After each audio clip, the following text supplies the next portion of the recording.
Good afternoon, it's Seconder Scott Von Helt from HolisticMusician.com, here to share today's bowl of Saki by Hazrat Inayat Khan for April the 4th. To give sympathy is sovereignty. To desire it from others is captivity.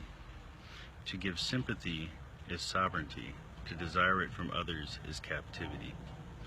So I think the first thing that kind of comes to mind, what is sovereignty? Sovereignty is freedom, So when you give sympathy, there's freedom in that.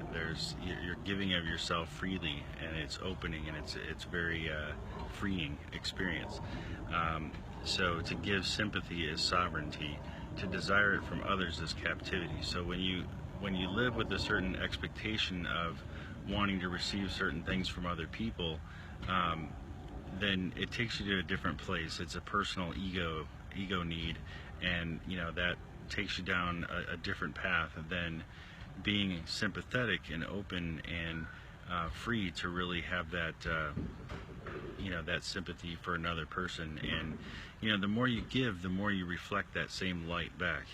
So that's really an important part of this lesson. I think it's something that this really alludes to, is that when you can freely give of yourself, you attract that same quality, that same ideal, that same energy comes back.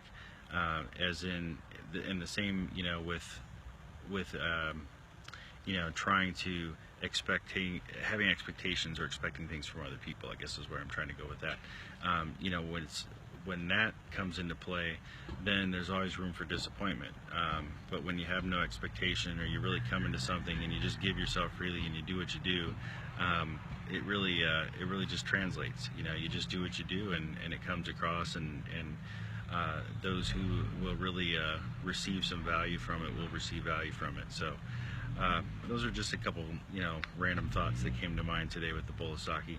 And you can get more bowl of Saki at my website, HolisticMusician.com, and also at the YouTube page for Holistic Musician.